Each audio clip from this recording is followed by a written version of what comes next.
Bonjour à toutes et à tous, bienvenue dans cette deuxième partie de vidéo, donc toujours concernant l'introduction à Blender 2.81.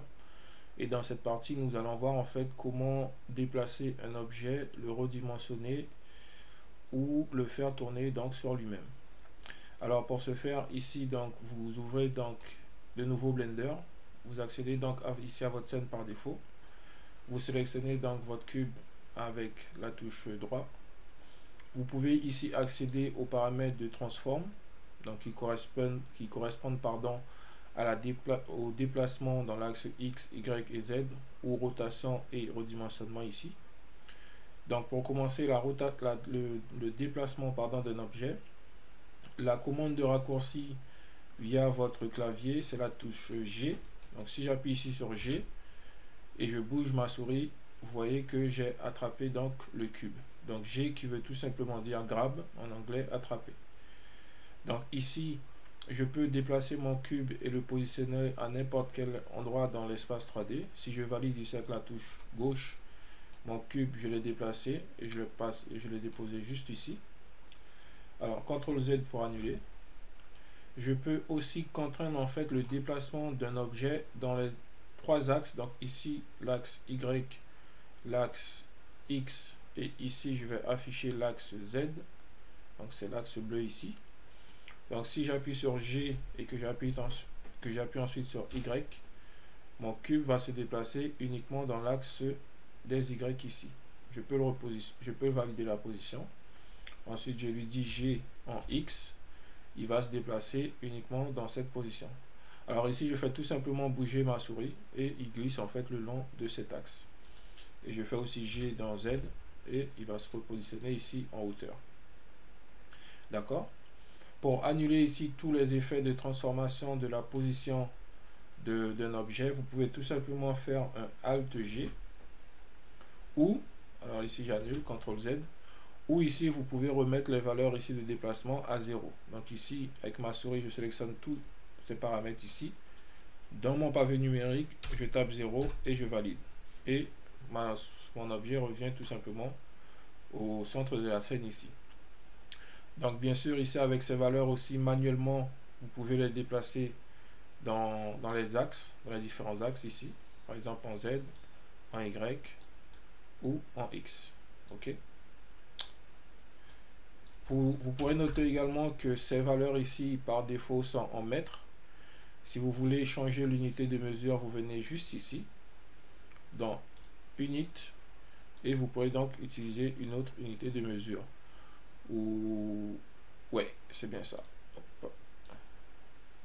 Hop, hop. Ok. Donc je retourne juste ici. Donc voilà pour ce qui est des paramètres de déplacement. Alors les déplacements sont valables pour tous les objets de votre scène 3D. Donc ce sont les mêmes commandes. Si vous attrapez votre lampe ici, vous pouvez toujours la déplacer et la positionner ici. Donc CTRL Z, ok. Pareil pour la caméra, donc G en X, en Y, pardon, ou en X, ou en Z. Ok. Maintenant, on va voir les paramètres de rotation. Donc, ça fonctionne, vous l'aurez compris, de la même façon. Vous pouvez faire tourner un objet, donc R, le raccourci clavier, et le contraindre dans un axe bien précis, donc X, Y ou Z. Ou vous pourrez venir utiliser directement ici le paramètre pour faire tourner votre objet dans ces différents axes et le figer. Donc ici, mon objet, je l'ai fait tourner dans ces différents axes. Je veux remettre toutes ces positions à 0. Je peux le faire ici manuellement ou je peux tout simplement faire un Alt R et j'ai tous ces paramètres qui seront de nouveau à 0. Pour le redimensionnement ici, qui correspond au scale, je peux pareil, S avec S pour en redimensionner, donc raccourci clavier, en X étiré en X, S en Y ou S en Z. Donc voilà, ici j'ai étiré mon cube dans les différents axes. Donc ici pour annuler, je peux toujours remettre ces valeurs ici, il me semble à 1, voilà, ou CTRL Z. Je peux aussi annuler avec un Alt S pour retrouver ici mes paramètres par défaut. Alors, une autre commande qui est intéressante, c'est que ici, lorsque vous faites un scale, vous pourrez par exemple dire à Blender, je veux redimensionner uniquement dans l'axe Y et Z. Donc, vous faites S, et pour exclure en fait l'axe Z, vous faites Shift Z, et là, vous allez redimensionner uniquement dans ces deux axes l'objet 3D. Ok, donc CTRL Z. Je veux redimensionner par exemple uniquement dans l'axe X et Z, donc je fais S, Shift, j'exclus Y et je redimensionne uniquement dans ces deux axes. D'accord? Alors ce paramètre est valable uniquement alors non, il est justement, on peut également, donc G Shift G Shift Z, voilà, il est valable également donc ici pour les déplacements. Vous voyez là mon cube, alors peut-être que vous ne le voyez pas très bien, mais mon cube se déplace uniquement dans l'axe X et Y, il ne va pas se déplacer dans l'axe Z. Ou je peux le dire aussi S Shift X, G Shift X, donc mon cube va se déplacer uniquement dans l'axe Z, et Y ici, il ne va pas se déplacer dans l'axe des X. Donc ce sont des paramètres assez intéressants à connaître pour ce qui est de la partie navigation, du moins manipulation en fait d'un objet. Ici, je pense que j'ai fait un peu le tour des points principaux. Alors cette interface ici de manipulation de l'objet, vous pouvez également le retrouver ici en appuyant sur la touche N dans Item. C'est exactement la même chose que vous avez ici. D'accord? Ici, vous pouvez voir que le nom de cet objet est affiché juste ici. Si vous voulez le modifier, vous êtes bien ici, vous cliquez bien ici et vous tapez par exemple World. Hop, et vous pouvez voir que votre objet est renommé et s'appelle maintenant World. Et également dans votre collection ici, dans votre grand armoire, vous avez l'objet cube qui s'appelle maintenant World. Ok.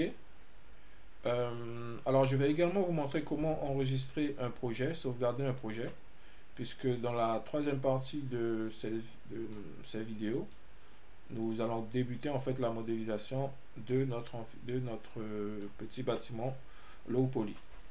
Donc pour sauvegarder, vous allez tout simplement ici dans File et vous faites Save As et vous choisissez tout simplement une destination ici. Moi par exemple sur le bureau. Donc je fais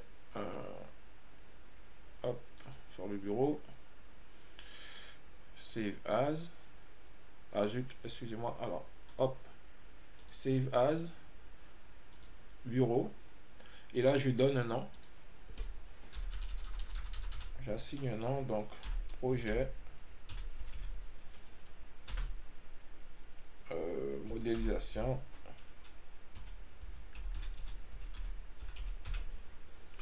et hop, je fais une sauvegarde. Et maintenant si je fais ici ouvrir un open, je peux aller chercher donc sur le bureau mon projet projet modélisation. Où se cache-t-il? Juste ici, donc open. Donc ici voilà, j'ai mon projet qui est ouvert ici. Ok, donc voilà pour ce qui est de cette deuxième partie. Nous allons débuter dans la troisième partie, la modélisation de notre petit bâtiment, et vous verrez que ce sera plus intéressant pour vous de découvrir en fait les différents paramètres en créant directement un mini projet de modélisation. Je vous remercie d'avoir suivi cette vidéo et je vous dis à tout de suite pour la suite.